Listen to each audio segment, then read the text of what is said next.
जय हिंद साथियों, मैं अंकित कुमार यादव आप सभी का स्वागत करता हूं सृष्टि ज्ञान केंद्र में, जहां हम पढ़ रहे हैं कक्षा 12वीं की राजनीति विज्ञान को और जिसमें चल रहा है अध्याय 8 जिसका नाम है पर्यावरण और प्राकृतिक संसाधन। ये अध्याय आप सबके लिए, हम सब के लिए बहुत जरूरी है क्योंकि पर्यावरण ही हमारे जीवन का आधार है। अगर जीवन ही नहीं बचेगा तो हम रहेंगे कहां। मैं जीवन इसलिए कह रहा हूं क्योंकि हमारे जीवन की हर बहुमूल्य चीज पर्यावरण पर ही निर्भर करती है, इसीलिए मैंने ये शब्द प्रयोग किया। तो आज हम चल रहे हैं आगे बढ़ने। लास्ट क्लास में हमने समझा कि विश्व राजनीति में पर्यावरण की चिंता क्यों हो रही है और राजनीति में उसकी चिंता क्यों, वो भी खासकर पर्यावरण की। तो हमने ये जाना कि पर्यावरण पर राजनीति में चिंता इसलिए की जानी जरूरी है क्योंकि राजनीति ही ये निर्धारित करती है कि एक देश कैसे चलेगा, उस देश की आर्थिक विकास की क्या नीतियां होंगी, ये सब राजनीति ही निर्धारित करती है। इसीलिए पर्यावरण की चिंता राजनीति को करना बहुत जरूरी है क्योंकि वो ही निर्धारित करने वाली है कि देश किस प्रकार से अपने प्राकृतिक संसाधनों का प्रयोग करेगा। इसीलिए आज हम चल रहे हैं आगे बढ़ने, आगे चल रहे हैं हम जानने और समझने। मैंने आपको बताया है कि पर्यावरण किसी एक देश की समस्या नहीं है, किसी एक देश के करने से पर्यावरण में सुधार नहीं होने वाला। पर्यावरण में सुधार तभी होगा जब हम सब मिलकर उस पर काम करेंगे। समझ में आई बात? अगर समुद्र तल बढ़ेगा तो सिर्फ समुद्र के किनारे रहने वाले देशों पर ही उसका प्रभाव नहीं पड़ेगा, सब पर पड़ेगा। कुछ समय बाद पड़ेगा लेकिन पड़ेगा जरूर। ऐसा नहीं है कि आप छूट जाएंगे, कदापि नहीं, आप पर भी उसका प्रभाव पड़ेगा। ऐसा नहीं है कि ओजोन लेयर दक्षिण अफ्रीका की तरफ की होल होगी तो उसका प्रभाव सिर्फ दक्षिण अफ्रीका पर पड़ेगा, कदापि नहीं। इसका प्रभाव पूरी पृथ्वी पर पड़ेगा और सबका जीवन उससे प्रभावित होगा। ये बात आप समझिए, किसी एक के ऊपर इसका प्रभाव पड़ने वाला नहीं है। इसीलिए आज का आपका पहला टॉपिक है विश्व की साझी संपदा की सुरक्षा। विश्व की साझी संपदा मतलब पर्यावरण। पर्यावरण हम सबकी संपत्ति है, हम सबकी रिस्पॉन्सिबिलिटी है। इसीलिए तो इसे क्या कहा गया? विश्व की साझी संपदा। और इसकी सुरक्षा सुनिश्चित करना हम सबका काम है क्योंकि कोई एक अकेला नहीं कर सकता इस काम को, हम सबको मिलकर काम करना पड़ेगा। समझ में आई बात? अगर हम चाहते हैं कि हमारा समाज सुरक्षित रहे, हमारा आने वाला भविष्य सुरक्षित रहे, तो हमें ये मिलकर करना पड़ेगा। जिसे हम टिकाऊ विकास हमने कहा लास्ट क्लास में, हमने टिकाऊ विकास कहा ना। तो ये टिकाऊ विकास क्या है? जब हम सब मिलकर पृथ्वी को बचाने के लिए उन नीतियों का अनुसरण करेंगे जिससे कि प्रकृति को और प्राकृतिक संसाधनों को नुकसान ना पहुंचे, तब जाकर टिकाऊ विकास होगा। लेकिन एट ए टाइम हम कर क्या रहे हैं?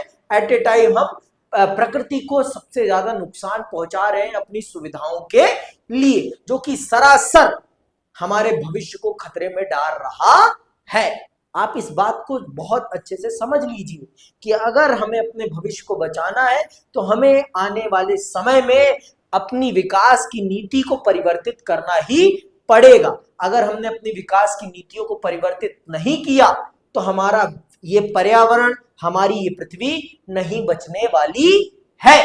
ये बात समझिए आप, इस बात को अपने दिमाग में बिठा लीजिए। इसीलिए यहां पर यह शब्द प्रयोग किया गया है, विश्व की साझी संपदा।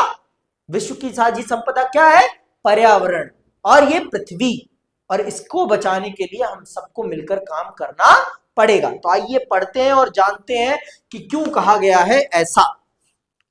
साझी संपदा उन संसाधनों को कहते हैं जिन पर किसी एक का नहीं बल्कि पूरे समुदाय का अधिकार होता है।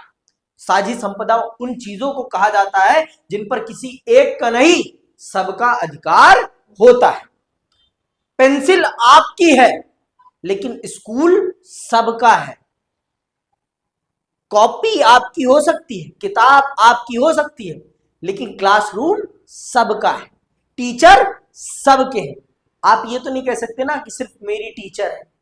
टीचर तो उस क्लास में बैठा हर बच्चा कहेगा ये मेरी टीचर है। और स्कूल तो सबका है भाई, किसी एक का नहीं है। हवा सबकी है, पानी सबका है, आसमान सबका है, समुद्र सबका है, अंतरिक्ष सबका है। समझ में आई बात? किसी एक देश का नहीं है। तो इन चीजों को साझी संपदा कहते हैं। जिन पर किसी एक व्यक्ति का स्वामित्व नहीं होता, उन चीजों को साझी संपदा कहते हैं। अब पब्लिक टॉयलेट को कोई अपना तो नहीं कह सकता ना, पब्लिक टॉयलेट तो सबके लिए और सब उसका यूज करेंगे। समझ में आई बात? आगे सुनो। संयुक्त परिवार का चूल्हा, चारागाह, मैदान, कुआं या नदी साझी संपदा के उदाहरण हैं। इसी तरह विश्व के कुछ हिस्से और क्षेत्र किसी एक देश के संप्रभु क्षेत्राधिकार से बाहर होते हैं, इसीलिए उनका प्रबंधन साझे तौर पर अंतरराष्ट्रीय समुदाय द्वारा किया जाता है। इन्हें वैश्विक संपदा या मानव की साझी विरासत कहा जाता है। इसमें पृथ्वी का वायुमंडल, अंटार्कटिका, समुद्री सतह और बाहरी अंतरिक्ष शामिल हैं। तो ये वो चीजें हैं जिन्हें साझी संपदा कहा गया है। फिर से सुन लो, क्या किनको कहा गया है साझी संपदा? पृथ्वी का वायुमंडल, ठीक है, अंटार्कटिका, ये जो अंटार्कटिका है आपका, जो बर्फीला है पूरा, ठीक है, आपका समुद्री सतह और बाहरी अंतरिक्ष, ये वो चीजें हैं जिन्हें विश्व बिरादरी ने साझी संपदा माना है। क्योंकि ये किसी भी देश का इन पर स्वामित्व नहीं है, इन पर हर किसी का स्वामित्व है। लेकिन फिर भी कुछ देशों का ज्यादा ही स्वामित्व है, और मैंने ये आपको बता ही रखा है किसका है ज्यादा स्वामित्व, कौन इन पर ज्यादा रिसर्च, कौन इनसे निकलने वाले रिसोर्सेज को ज्यादा यूज कर रहा है, ये भी मैंने आपको बताया है। नाम मुझे बताने की जरूरत नहीं है, आप लोग खुद गेस कर सकते हैं और कमेंट बॉक्स में लिख सकते हैं। मुझे ये बताने की जरूरत नहीं है कि वो कौन सा देश है जो इन चीजों पर भी अपना एकाधिकार जैसा प्रभाव दिखाता है, जिस पर एकाधिकार नहीं होना चाहिए, फिर भी वो अपना एकाधिकार दिखाता है। और क्यों दिखाता है ये भी मैंने आपको बता रखा है। तो इन चीजों को साझी संपदा कहा जाता है। तो अब आपको पता चल गया किन चीजों को साझी संपदा, विश्व की साझी संपदा माना गया है। ठीक है, वैश्विक संपदा की सुरक्षा के सवाल पर अंतरराष्ट्रीय सहयोग कायम करना टेढ़ी खीर है। इस दिशा में कुछ महत्वपूर्ण समझौते जैसे अंटार्कटिका संधि, मार्टियल न्यायाचार और अंटार्कटिका पर्यावरण न्यायाचार हो चुके हैं। तो ये कुछ संधियां हैं, इनको याद रखना है। ये कुछ संधियां हैं जिनके माध्यम से अंटार्कटिका के बेहतरीकरण के लिए, उसकी सुरक्षा के लिए वैश्विक स्तर पर संधियां की गई। लेकिन वैश्विक स्तर पर संधियों को चला पाना उतना आसान नहीं होता जितना आसान दो देशों के बीच में चलाना, 3 देशों के बीच में संधियों को चलाना आसान होता है, उतना आसान 200 देशों के बीच में चला पाना बहुत मुश्किल होता है। कोऑर्डिनेट कर पाना बहुत मुश्किल होता है कि किसको कितना क्या मिलेगा। और जो सबसे ताकतवर होगा वो चाहेगा जितना मैं पैसा दे रहा हूं उतना मुझे मिलना चाहिए। अगर ऐसा होगा तो फिर मजा नहीं आएगा भाई, क्योंकि इन पर सबका अधिकार होना चाहिए, इन पर सबको स्वामित्व मिलना चाहिए। जैसे अब शिक्षा, स्वास्थ्य पर तो सबका अधिकार होना चाहिए, आप मानते हो ना इस बात को। लेकिन इसमें भी पैसे का बहुत बड़ा रोल है। जिसके पास पैसा है उसको बेहतर शिक्षा स्वास्थ्य मिलता है, और जिसके पास पैसा नहीं होता उसको घटिया शिक्षा भी मिलती है और घटिया स्वास्थ्य सुविधाएं भी मिलती हैं, जो कि हम रोजमर्रा अपने आसपास देख सकते हैं। ये मुझे बताने की जरूरत नहीं। तो वही बात यहां पर भी आ जाती है। यहां पर भी प्राकृतिक संसाधनों के मामले में भी, प्राकृतिक इन जैसी वैश्विक संपदाओं के मामले में भी, कि जो अमीर देश होता है वो ये कोशिश करता है कि अगर मैं ज्यादा पैसे इन्वेस्ट कर रहा हूं इसकी सुरक्षा पर, तो इससे निकलने वाली चीजों का भी मैं ज्यादा से ज्यादा प्रयोग करूंगा, मेरा उस पर ज्यादा से ज्यादा स्वामित्व होना चाहिए, मैं इसका मालिक होना चाहिए। ये उसकी प्रवृत्ति रहती है हर समय पर। समझ में आई बात? आगे सुनिए। परिस्थितिकी से जुड़े हर मसले के साथ एक बड़ी समस्या यह जुड़ी है कि अनुष्ठ वैज्ञानिक साक्ष्यों और समय सीमा को लेकर मतभेद पैदा होते हैं। ऐसे में एक सर्वसामान्य पर्यावरणीय एजेंडे पर सहमति कायम करना मुश्किल है। और क्यों मुश्किल है? क्योंकि सबके विकास का स्तर भी अलग अलग है ना। कोई विकास के तीसरे स्तर पर खड़ा है, कोई विकास के चौथे स्तर पर खड़ा है, कोई विकास के 7वें स्तर पर खड़ा है, कोई विकास के 9वें स्तर पर खड़ा है, कोई विकास के 10वें स्तर पर खड़ा है। तो जिसका जैसा स्तर होगा उसके सामने पर्यावरण की वैसी समस्याएं होंगी। भाई अभी हम सारी की सारी ग्रीन हाउस गैसेस का यूज करना बंद नहीं कर सकते, कदापि नहीं, क्योंकि हमारे पास अभी कोई विकल्प ही नहीं है। हमारे पास उतना बड़ा कोई विकल्प ही नहीं है। हमारे आज भी बड़ी बड़ी फैक्ट्रियां हमारी डीजल और पेट्रोल पर, कोयले पर चल रही है। हमारे पास उसका अभी वो उतना बड़ा विकल्प है ही नहीं कि हम जस्ट शिफ्ट कर जाएं। तो हमारे विकास का पैमाना अलग है, अमेरिका के विकास, यूएसए के विकास का पैमाना अलग है, ब्रिटेन का अलग है, फ्रांस का अलग है, यूरोपीय देशों का अलग है, अफ्रीकी देशों का अलग है। तो सभी देशों का एक जैसे पर्यावरणीय एजेंडे पर सहमत हो पाना बहुत मुश्किल हो जाता है। क्योंकि भाई ये बात समझिए, जिसकी जैसी विकास की आवश्यकता होगी वो वैसा ही एजेंडा चाहेगा। आप भी सरकार से वही उम्मीद करते हैं जो आपकी जरूरत होती है। आप ये कभी नहीं देखते कि सरकार को तो सबके लिए काम करना है, आप ये कभी नहीं देखेंगे, आप सिर्फ अपना देखेंगे। तो वैश्विक राजनीति में भी सारे देश अपना ही देखते हैं, चाहे वो विषय कोई भी क्यों ना हो, कोई भी क्यों ना हो। बड़े देश तो अपना लाभ जरूर देखते हैं कि हमें इससे कितना लाभ होगा। उन्हें भी पता है कि पृथ्वी बर्बाद होगी तो हम भी बर्बाद हो जाएंगे, लेकिन लाभ नहीं छोड़ते वो किसी भी कीमत पर। समझ में आई बात? आगे सुनो।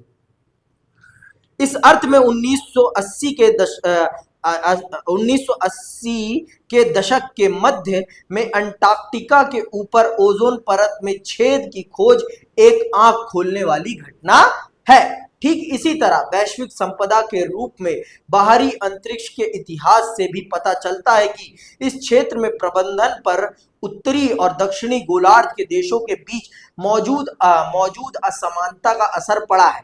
धरती के वायुमंडल और समुद्र सतह के समान यहाँ भी महत्वपूर्ण मसला प्रौद्योगिकी और औद्योगिक विकास का है। यह एक जरूरी बात है क्योंकि बाहरी अंतरिक्ष में जो दोहन कार्य हो रहे हैं उनके फायदे ना तो मौजूदा पीढ़ी में सबके लिए बराबर हैं और ना आगे की पीढ़ियों के लिए। समझ में आई बात? देखो, हर मामला आकर एक ही जगह टिक जाता है और वो है पैसा। पैसा और प्रौद्योगिकी। देखो, जिसके पास जितना पैसा होगा उसकी उतनी अच्छी टेक्नोलॉजी होगी। टेक्नोलॉजी किस पर डिपेंड है? पैसे पर। क्योंकि टेक्नोलॉजी को डेवलप करने के लिए क्या करना पड़ता है? रिसर्च। और रिसर्च वही कर सकता है जिसके पास पैसा होगा, जिसके पास एजुकेशन होगा। तो ये आप समझ लीजिए, वैश्विक संपदाओं का ज्यादा से ज्यादा प्रयोग भी वही देश कर पा रहा है जिसके पास पैसा है, जिसके पास टेक्नोलॉजी है और जिसके अंदर कैपेबिलिटी है रिसर्च करने की, जिसका एजुकेशन बहुत अच्छा है। तो किसका अच्छा है ये मुझे बताने की जरूरत भी नहीं है आप लोगों को। और ये भी जान लीजिए कि आने वाले, अभी वर्तमान पीढ़ी इन चीजों का प्रयोग भी नहीं कर पाएगी, लेकिन आने वाले समय में कौन सा देश इसका यूज करेगा, कौन सा नहीं कर पाएगा, ये आप समझ लीजिए। इसे मुझे बताने की जरूरत नहीं है। समझ में आई बात? कौन कैसे प्रयोग करेगा ये बहुत स्पष्ट है। जो आज दबा के पैसा लगा रहा है आने वाले समय में प्रयोग भी वही करेगा। तो ये कहने के लिए ये साझी संपदा है, कहने के लिए। नुकसान उसका सबको उठाना पड़ेगा। अमेरिका आज के समय पर उसका दोहन कर रहा है, लेकिन उससे अगर कोई भी समस्या होगी, समस्या तो हम सबको भी झेलनी पड़ेगी। समुद्र बर्बाद होगा तो सिर्फ अमेरिका को नुकसान नहीं होने वाला, सबको होगा। लेकिन एट ए टाइम आज के समय पर अमेरिका उसका दोहन कर रहा है और दबा के पैसे कमा रहा है। कोई कुछ बोल पा रहा है? नहीं बोल पा रहा। समझ में आई बात? क्यों नहीं बोल पा रहा? ये अगर जिन बच्चों ने तीसरा अध्याय पढ़ा होगा उनको जरूर पता होगा। ठीक है, तो आते हैं अब अगले टॉपिक पर। अगला टॉपिक क्या है आपका? अगला टॉपिक है साझी परंतु अलग अलग जिम्मेदारियां। साझी सबकी, लेकिन अलग अलग जिम्मेदारियां होनी चाहिए। जिसका जैसा विकास का स्तर है उसको वैसी ही जिम्मेदारी मिलनी चाहिए। जिसकी जैसी आर्थिक ताकत है उस देश को वैसा ही काम मिलना चाहिए। ये मानता है विश्व, ये मानती है विश्व बिरादरी, लेकिन अमल नहीं होता इस पर। ये जो बड़े अमीर देश है ना, ये कभी भी उस पर अमल नहीं होने देते। ये तो कहते हैं कि भैया सबको बराबर ही जिम्मेदारी उठानी पड़ेगी। तो ये भैया क्यों नहीं बताते कि आपने तो विश्व के प्राकृतिक संसाधनों का दोहन करके बर्बाद किया है। इतिहास भी तो देखो, एक बार इतिहास को पलट कर तो देखो, आपने कितने कुकर्म किए हैं इस पृथ्वी के साथ। इस पृथ्वी को बर्बाद करने में आप ही लोगों का तो योगदान है। तो इस बात को मानते हुए जिम्मेदारी भी तो ज्यादा उठाओ, लेकिन ये नहीं उठाने को तैयार है। कौन? आपके उत्तरी गोलार्ध के देश। समझ में आई बात? सुनो, ऊपर हमने देखा कि पर्यावरण को लेकर उत्तरी और दक्षिणी गोलार्ध के देशों के रवैये में अंतर है। उत्तर के विकसित देश पर्यावरण के मसले पर उसी रूप में चर्चा करना चाहते हैं जिस दशा में पर्यावरण आज मौजूद है। आज की दशा में ये बात करना चाहते हैं, ये इतिहास में जाना नहीं चाहते। कौन? उत्तरी गोलार्ध के देश। क्योंकि इतिहास में जाएंगे तो इनकी कुकृतियों का, जो इन्होंने गलत करा है पर्यावरण के साथ, गंद मचाया है पर्यावरण के साथ, वो परतें खुल जाएंगी। तो इनको ज्यादा जिम्मेदारी उठानी पड़ जाएगी। फिर इनके मुंह पे कालिक पुत जाएगी और पूरा विश्व ये जान जाएगा कि गंद तो तुमने ही मचाया इस पर्यावरण के साथ। तो इस पर्यावरण को बचाने की जिम्मेदारी भी तो तुम्हारी ज्यादा होनी चाहिए। लेकिन कोई अपनी काला अध्याय खोलना चाहेगा अपने जीवन का? कोई भी नहीं खोलना चाहेगा। तो ये भी ऐसे ही, ये भी नहीं चाहते कि इनके जीवन का काला अध्याय खुले और दुनिया ये जाने कि इन्होंने दुनिया के पर्यावरण के साथ कितना गंद मचाया है। ये आज के समय पर, वर्तमान समय में जो कंडीशन है पर्यावरण की, उस कंडीशन पर बात करना चाहते हैं। अब भाई उस कंडीशन पे बात करोगे तो जिन देशों ने अभी विकास के रास्ते पर चढ़ना प्रारंभ किया है उनकी तो बधिया मार दोगे तुम। उनको कह दोगे कि आप ग्रीन हाउस गैसेस का यूज नहीं कर सकते, और उनको टेक्नोलॉजी देने के लिए भी आप तैयार नहीं हो। और टेक्नोलॉजी देने के लिए भी तैयार हो तो मोटी कीमत लेने के लिए तैयार हो। तो कैसे संभव होगा भाई? आप कोई भी कॉपरेशन करना ही नहीं चाहते। आप सिर्फ ये चाहते हो कि दक्षिणी गोलार्ध के देश ही सारा का सारा कॉपरेशन करे, सारे की सारी समस्याएं वही उठाए। क्यों उठाए भाई? हमने तो पर्यावरण को नुकसान भी नहीं पहुंचाया। इतिहास खंगाला जाएगा तो ये साफ साफ दिख रहा है कि आप लोगों ने ही सबसे ज्यादा पर्यावरण की भद्द पीटी है। तो ये कैसे कह सकते हैं आप कि हमारी गलती है, हमने किया है कुछ भी? सारी चीजें आपने करी है और उसका नुकसान हम झेले। क्यों झेले भाई? क्यों झेले? गलती आपकी तो आप उसकी जिम्मेदारी उठाएं ना। लेकिन ये उत्तरी गोलार्ध के देश ऐसा कदापि करने को तैयार नहीं है। ये आज की स्थिति पर बात करना चाहते हैं। तो आप इनकी मानसिकता को समझिए कि ये कितने चतुराई दिखा रहे हैं, कितनी चतुराई दिखा रहे हैं। आगे सुनिए। ये देश चाहते हैं कि पर्यावरण के संरक्षण में हर देश की जिम्मेदारी बराबर हो। कौन से देश चाहते हैं? उत्तरी गोलार्ध के, ठीक है। दक्षिण के विकासशील देशों का तर्क है कि विश्व की परिस्थितिकी को नुकसान अधिकांशतया विकसित देशों के औद्योगिक विकास से पहुंचा है। यदि सही कहा दक्षिणी गोलार्ध के देशों ने कि आपने आपकी ही कुकर्तुत्वों के कारण पर्यावरण को सबसे ज्यादा नुकसान पहुंचा है, तो ये आपकी जिम्मेदारी है कि आप पर्यावरण को सुरक्षित करें और उसकी देखभाल में ज्यादा जिम्मेदारी उठाएं। परंतु उत्तरी गोलार्ध के देश ऐसा नहीं चाहते। उत्तरी गोलार्ध मतलब विकसित देश। विकसित मतलब यूएसए, कनाडा, आपके पूरा यूरोप और आपका रशिया, ऑस्ट्रेलिया, जापान, इन देशों की बात हो रही है। क्योंकि ये विकसित है, इनकी जिम्मेदारी है, क्योंकि इन्होंने ही सबसे ज्यादा औद्योगिकीकरण के समय पर दुनिया की भद्द पीटी, पर्यावरण की भद्द पीटी। समझ में आई बात? यदि विकसित देशों ने पर्यावरण को ज्यादा नुकसान पहुंचाया है तो उन्हें इस नुकसान की भरपाई की जिम्मेदारी भी ज्यादा उठानी चाहिए। ये कौन कह रहा है? ये विकासशील देश कह रहे हैं। किससे कह रहे हैं? विकसित देशों से। इसके अलावा विकासशील देश अभी प्रौद्योगिकी की प्रक्रिया में औद्योगिकीकरण की प्रक्रिया से गुजर रहे हैं और जरूरी है कि उन पर वे प्रतिबंध न लगे जो विकसित देशों पर लगाए जाने हैं।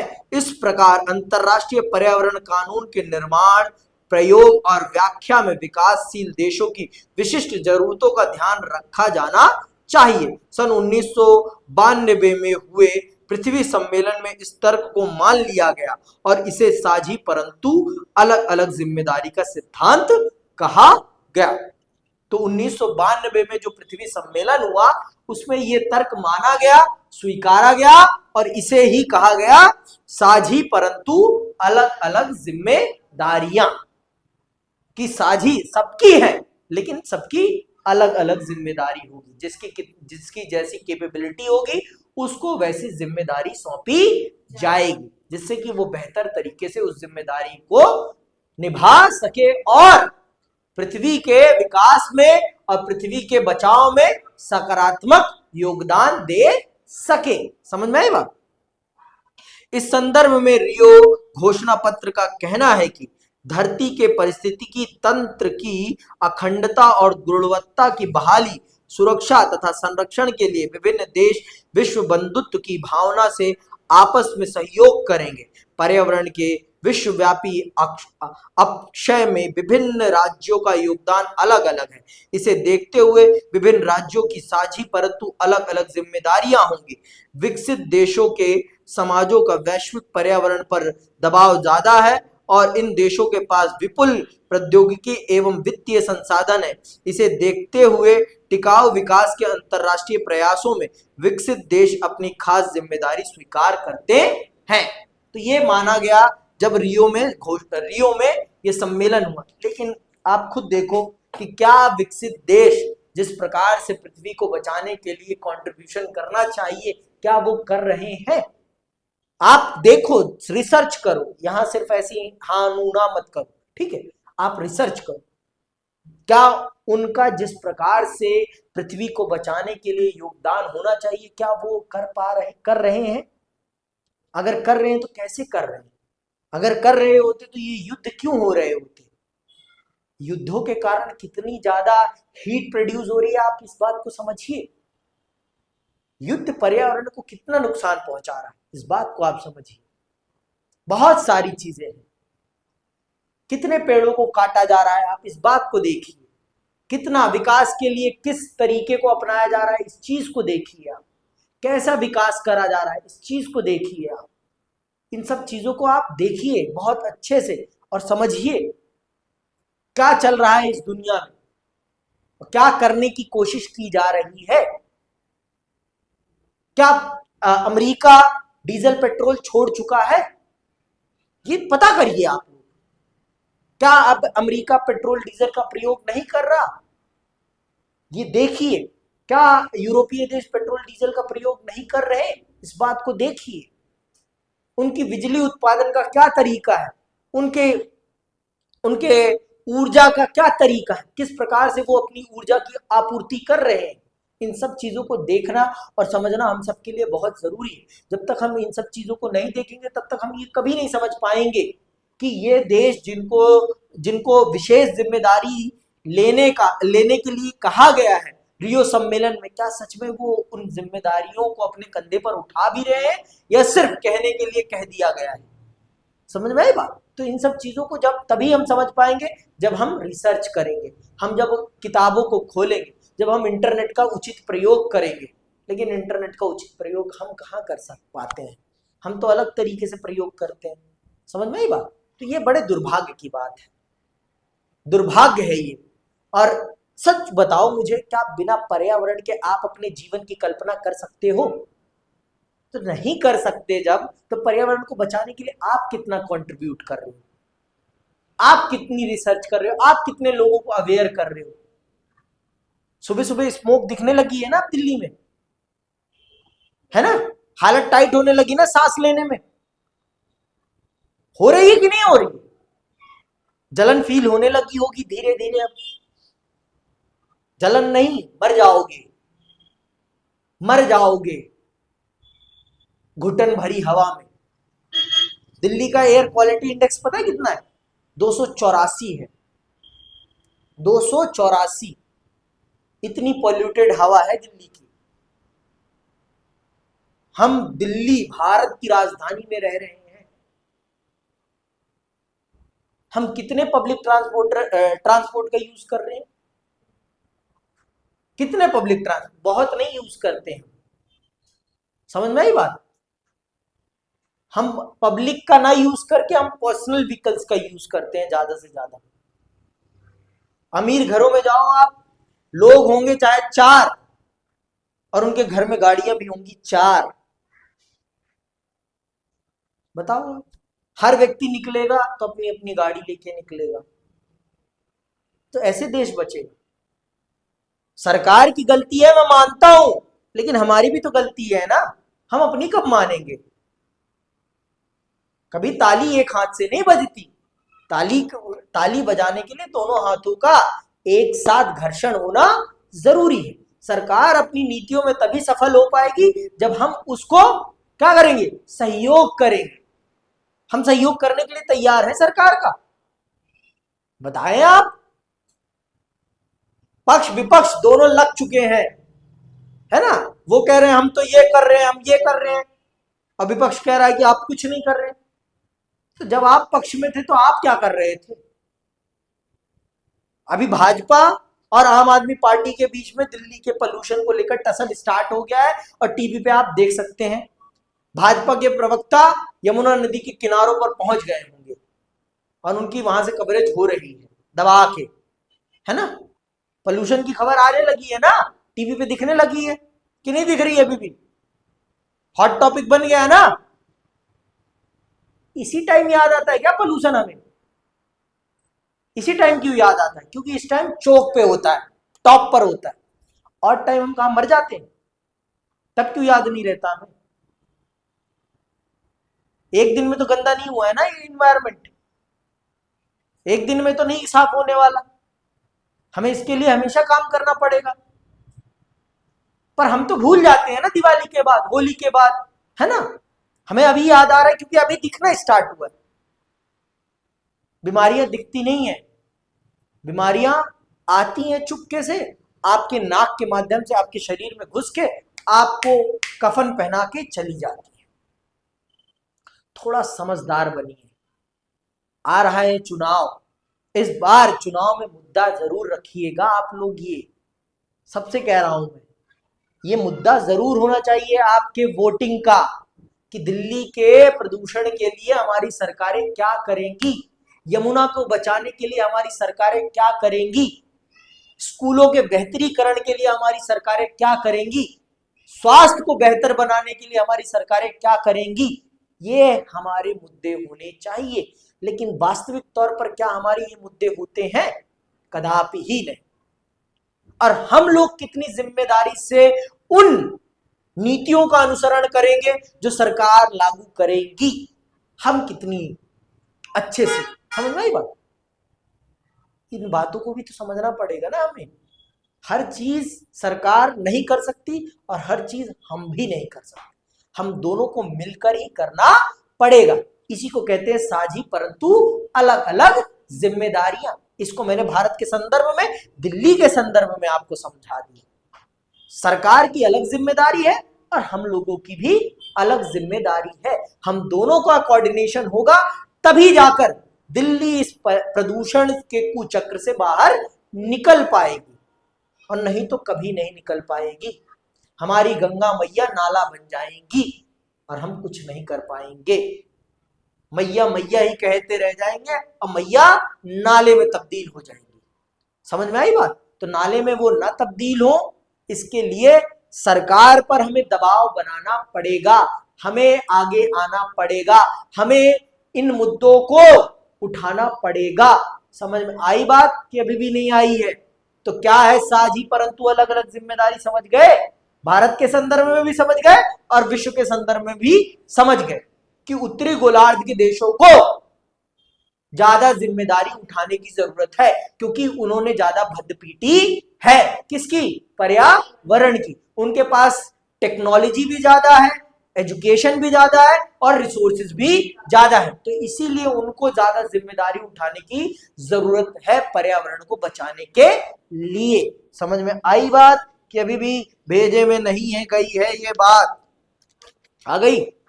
आगे सुनो। जलवायु के परिवर्तन से संबंधित संयुक्त राष्ट्र संघ के न्यायाचार यानी United nation framework convention on climate change 1992 में भी कहा गया है कि इस संधि को स्वीकार करने वाले देश अपनी क्षमता के अनुरूप पर्यावरण के अपक्षय से अपनी जिम्मेदारी के आधार पर साझी परंतु अलग अलग जिम्मेदारी निभाते हुए पर्यावरण की सुरक्षा के प्रयास करेंगे। इस नियमाचार को स्वीकार करने वाले देश इस बात पर सहमत थे कि ऐतिहासिक रूप से भी और मौजूदा समय में भी ग्रीन हाउस गैसेस के उत्सर्जन में सबसे ज्यादा हिस्सा विकसित देशों का है। अंडरलाइन कर लो, अभी भी ग्रीन हाउस गैसेस का सबसे ज्यादा प्रयोग कौन कर रहा है? विकसित देश। विकसित देश ही अभी भी सबसे ज्यादा ग्रीन हाउस गैसेस का यूज कर रहे हैं, अर्थात पृथ्वी को बर्बाद करने में अभी भी उन्हीं का सबसे ज्यादा योगदान है। तो कहां ये निभा रहे हैं अपनी जिम्मेदारी? कौन सी जिम्मेदारी? क्या यूएन सिर्फ गरीब देशों पर ही अपनी छड़ी चला पाता है? ये तो सच है, यूएन सिर्फ गरीब देशों पर ही अपनी छड़ी चला पाता है। पापा अमेरिका की बात आती है तो वो भूल बैठता है कि ये दुनिया बचाने की उसने जिम्मेदारी ले रखी है। उसको ये जिम्मेदारी पूरे विश्व के देशों ने दी है कि आप दुनिया को बचाने के लिए काम करें, लेकिन वो पापा अमेरिका की बात आती है तो ये भूल जाता है। समझ में आई बात? दिक्कत ये है। और विकसित देश अभी भी सबसे ज्यादा उन रिसोर्सेज का यूज कर रहे हैं जिससे कि पृथ्वी को नुकसान पहुंच रहा है। फॉसिल फ्यूल्स का यूज कर रहे हैं। पता है ना फॉसिल फ्यूल क्या होते हैं? कोयला, पेट्रोलियम प्रोडक्ट्स, ये सारे के सारे फॉसिल फ्यूल्स होते हैं, ठीक है? तो इनका यूज कर रहा है अभी भी अमेरिका। अमेरिका क्या? विकसित देश, सॉरी अमेरिका नहीं, अकेले नहीं, ठीक है? यह बात भी मानी गई कि विकासशील देशों का प्रति व्यक्ति उत्सर्जन अपेक्षाकृत कम है। इस कारण चीन, भारत और अन्य विकासशील देशों को क्योटो प्रोटोकॉल की बाध्यताओं से अलग रखा गया है। क्योटो प्रोटोकॉल एक, अंडरलाइन कर लो, क्या है क्योटो प्रोटोकॉल? ये 3 नंबर का प्रश्न होता है। क्योटो प्रोटोकॉल एक अंतरराष्ट्रीय समझौता है। इसके अंतर्गत औद्योगिक देशों के लिए ग्रीन हाउस गैसेस के उत्सर्जन को कम करने के लक्ष्य निर्धारित किए गए हैं। कार्बन डाइऑक्साइड, मीथेन और हाइड्रोक्लोरोकार्बन जैसी कुछ गैसों के बारे में माना जाता है कि वैश्विक ताप वृद्धि में इनकी कोई ना कोई भूमिका जरूर है। ये वो गैसेस हैं जिनके कारण पृथ्वी का तापमान बढ़ता है। तो ये माना जाता है कि इन गैसेस का उत्सर्जन कम से कम होना चाहिए। ये जो फ्रिज है, ये जो आपकी एसी है, इनमें आपका कौन सी गैस निकलती है पता है? क्लोरोफ्लोरोकार्बन। ये पृथ्वी को सबसे ज्यादा नुकसान पहुंचाती है। तो अब आप मुझे बताओ कि हम लोग कितना अपना कंफर्ट छोड़ रहे हैं पृथ्वी को बचाने के लिए? छोड़ रहे हैं? जैसी गर्मी लगती है एसी ऑन, देखो पटाखे फूट रहे हैं। इन बच्चों को पटाखे लाके कौन दे रहा है? इनके मम्मी पापा। क्या मम्मी पापा भी मूर्ख हैं? इनको पटाखों से अवगत कौन करा रहा है? इनके मम्मी पापा। भाई ये हम मानते हैं ना ये हिंदू राष्ट्र है, बनाना चाहते हैं ना। जब ये देश ही नहीं बचेगा तो कहां बनाएंगे हिंदू राष्ट्र? कहां बनाएंगे बताओ? तो हिंदुओं की ज्यादा जिम्मेदारी बनती है ना इस देश को बचाने की। मानोगी? हमारा देश है ना, मानते हैं ना हम।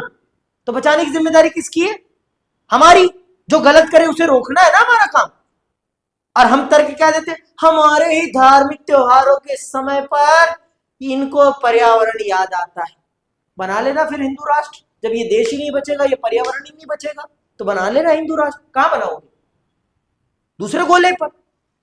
दूसरे गोले तक तो ये जनता ही नहीं जा पाएगी। जब हिंदू ही कम हो जाएंगे तो कहां बनाओगे हिंदू राष्ट्र? हिंदू राष्ट्र बनाने के लिए तो जनता चाहिए ना भाई। जनता ही नहीं बचेगी तो कैसे कर लोगे हिंदू राष्ट्र? थोड़ी तो बुद्धि लगाओ। समझ में आई बात? थोड़ी बुद्धि लगाओ।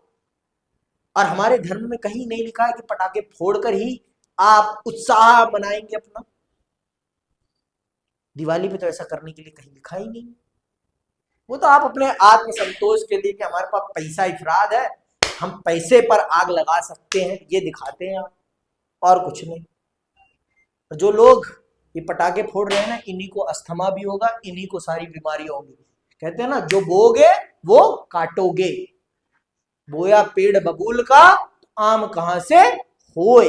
यही वाली कहावत यहां सार्थक सिद्ध होगी, आप चाहे देख लेना। आगे सुनो। तो क्योटो प्रोटोकॉल क्या है, पता चल गया? पता चला भाई? ठीक।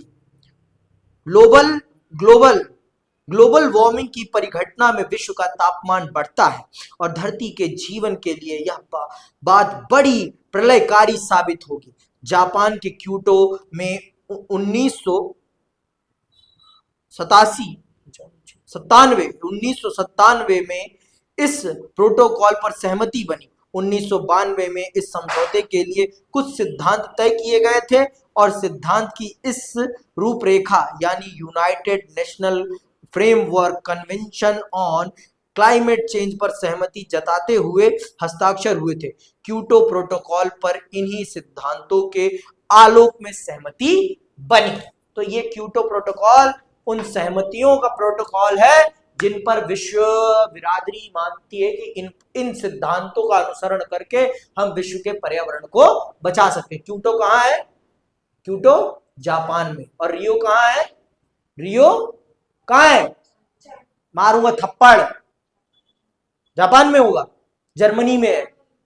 समझ में आई बात? इन जगहों को याद रखना। 1992 का जो पृथ्वी सम्मेलन हुआ है वो कहां हुआ है? रियो में हुआ है। समझ में आई बात? और ये कहां हुआ है? 1997 का क्योटो प्रोटोकॉल कहां हुआ है? जापान। ठीक है, आगे सुन। साझी संपदा। साझी संपदा से मैंने आपको वाकिफ करा दिया है कि साझी संपदा वो संपदा होती है जिस पर किसी एक का स्वामित्व नहीं होता, जिस पर सभी का अधिकार है, किसी एक का नहीं। भारत का राष्ट्रपति भवन किसी एक का नहीं है, वो सबका है, क्योंकि उसके संचालन में भारत के हर व्यक्ति के द्वारा दिए गए कर का प्रयोग हो रहा है, तो वो साझी संपदा है। हमारा प्रधानमंत्री भवन, हमारा संसद भवन, ये सारी हमारे देश की साझी संपदा है। तो इसी तरीके से विश्व की भी अपनी कुछ साझी संपदाएं, और मैंने आपको बता रखा है कि क्या क्या चीजें हैं, वाकिफ हो चुके हैं आप उनसे, फिर भी हम इसको विस्तार से चल रहे हैं जानने। ठीक है, साझी संपदा का अर्थ होता है ऐसी संपदा जिस पर किसी समूह के प्रत्येक सदस्य का स्वामित्व हो। इसके पीछे मूल तर्क यह है कि ऐसे संसाधन की प्रकृति, प्रयोग स्तर और रख रखाव के संदर्भ में समूह के हर सदस्य को समान अधिकार प्राप्त होंगे और समान उत्तरदायित्व निभाने होंगे। ये मूल भावना है साझी संपदा के पीछे, कि हम सबको मिलकर उसकी सुरक्षा, उसके विकास, उसके रख रखाव पर ध्यान देना है। इसीलिए तो साझी संपदा है। नदियां हमारी क्या है? साझी संपदा है। किसी एक के बाप की जागीर नहीं है, वो किसी के भी बाप की जागीर नहीं है। समझ में आई बात? किसी एक धर्म की भी नहीं है, वो सबकी है। वो अगर कोई कह दे कि हाँ यमुना नदी हमारे लिए उपयोगी नहीं है, तो मैं मान जाऊं। दिल्ली में रहने वाला मुसलमान, दिल्ली में रहने वाला हिंदू, दिल्ली में रहने वाला सिख, दिल्ली में रहने वाला ईसाई, दिल्ली में रहने वाला जैन, दिल्ली में रहने वाला बौद्ध, अगर ये कह दे कि उनके लिए यमुना महत्वपूर्ण नहीं है, तो मैं मान जाऊं। या उनके लिए उसका पानी महत्वपूर्ण नहीं है, तो मैं मान जाऊं कि उनके लिए जमजम से पानी आ रहा है, मैं मान जाऊं। फिर यमुना सबके लिए महत्वपूर्ण है, इस पूरी दिल्ली के लिए महत्वपूर्ण है। तो वो दिल्ली की क्या है? दिल्ली की साझी संपदा है। तो दिल्ली में रहने वाले हर व्यक्ति की ये जिम्मेदारी बनती है कि यमुना स्वच्छ रहे, यमुना स्वच्छ रहे और समृद्ध रहे, उसका पानी स्वच्छ रहे, उसकी सुरक्षा हो, उसका संरक्षण हो, उसका विकास हो। समझ में आई बात? तो यमुना क्या है? हम सबकी साझी संपदा है। दिल्ली की हवा क्या है? हम सबकी साझी संपदा है। ऐसा तो नहीं है कि सिर्फ गरीब लोगों के घर के बच्चे ही मरेंगे या गरीब घर के बूढ़े बुजुर्ग ही मरेंगे, मरेंगे तो अमीर घरों के भी। तो हवा क्या है? साझी संपदा है। सड़क क्या है? साझी संपदा है। स्कूल क्या है? आप सबके लिए आपकी साझी संपदा है। समझ में आई बात?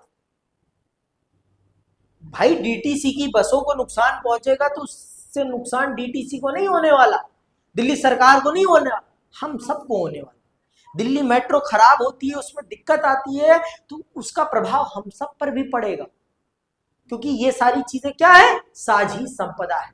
तो वैश्विक स्तर पर भी यही सारी बातें हैं। आगे सुनो। उदाहरण के लिए सदियों के चलन और आपसी समझदारी से भारत के ग्रामीण समुदायों ने साझी संपदा के संदर्भ में अपने सदस्यों के अधिकार और दायित्व तय किए हैं। निजीकरण, गहनतर खेती, आबादी की वृद्धि और पारिस्थितिकी तंत्र की गिरावट समेत कई कारणों से पूरी दुनिया में साझी संपदा का आकार घट रहा है।